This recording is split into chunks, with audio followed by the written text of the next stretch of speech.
এটা আমার প্রজেক্টের ব্রাকের রেনু। হ্যাঁ, এটার বয়স হচ্ছে যে আপনার 10 দিন, ঠিক আছে।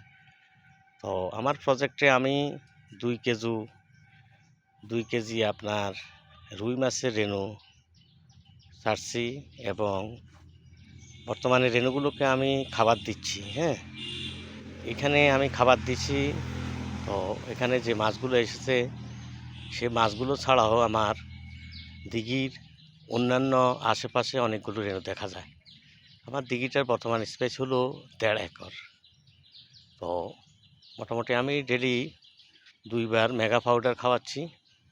এটা ব্রাকের একটা ব্র্যান্ডের মাছ, ঠিক আছে। তো এই ব্র্যান্ডের মাছটা আমরা বিশেষ করে 2 ভাবে আমরা সেল করি। একটা হলো পোনা, আর একটা হলো আপনার ধানি, ঠিক আছে। যদি কোনো কারো আপনার ধানির প্রয়োজন হয় তাহলে অবশ্যই আমাদের সাথে যোগাযোগ করবেন, আমাদের নাম্বারটা দেওয়া থাকবে। এবং আপনারা 100% গ্যারান্টি সহকারে আপনারা মাছ নিতে পারবেন, কোনো অসুবিধা নেই। এখানে কোনো আজেবাজে লোকাল হ্যাচারি রেনু আমরা করি না। আমাদের একটা ট্রেডিশন আছে যে আমরা হয় ব্রাক করি, আর আমাদের বর্তমানে চিটাঙ্গের ঐতিহ্যবাহী হালদা নদীর মাছ আছে। আমরা রেনু করছি যখন হালদা নদীতে একবারেই ডিম ছাড়ছে, ওই ডিম থেকে আমি ডিম কালেকশন গ্রাবা কালেকশন করে আমি রেনু করেছি, পোনা করেছি। এবং আমার পোনার বয়স বর্তমানে আপনার ওগুলো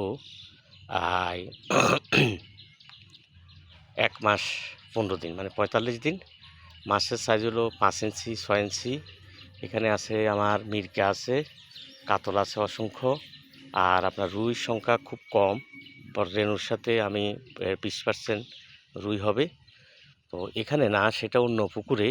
কিন্তু বর্তমানে যে ভিডিওটা আমি ছাড়ছি সেটা হলো আমার ব্রাকের মাছের রেনু। হ্যাঁ, ব্রাক একটা বাংলাদেশের মধ্যে শ্রেষ্ঠ একটা ফিশারিজ, এবং ওই ফিশারিজের ডিম কালেকশন করি, যাহা বর্তমানে আপনার নোয়াখালী সদরে অবস্থিত। তো ওখান থেকে আমরা মাছগুলো কালেকশন করি। এখন সে মাছগুলো আমরা মোটামুটি এখন এটা করছি যে এখানে আমার বর্তমানে আমার মাছের এই অবস্থান, ঠিক আছে। তো আপনাদেরকে যদি ভিউ হয় আপনারা দেখেন, যদি দেখে আপনাদের পছন্দ হয় তাহলে একটা লাইক দিবেন, কমেন্ট দিবেন। আমরা আপনাদের বাংলাদেশের যে কোনো প্রান্তে মাছ পৌঁছাতে পারবো। আমাদের নিজস্ব পরিবহন আছে এবং অক্সিজেনের ব্যবস্থা আছে, ঠিক আছে। আপনারা নিশ্চিন্ত মনে আপনারা যে কোনো জায়গায় মাছ নিতে পারবেন। আর এগুলো সবগুলো যেগুলো দেখছেন সেগুলো রুই ধানি হয়ে গেছে। হ্যাঁ, ধানি থেকে একটা বড় হয়ে গেছে। তো বর্তমানে মাছের এই অবস্থান। এইভাবে আমার অন্যান্য আমার যে পুকুরটা আছে অন্যান্য আশেপাশেও সেরকম মাছ আছে। ওকে অসংখ্য ধন্যবাদ আপনাকে দেখার জন্য। ওকে, আসসালামু আলাইকুম।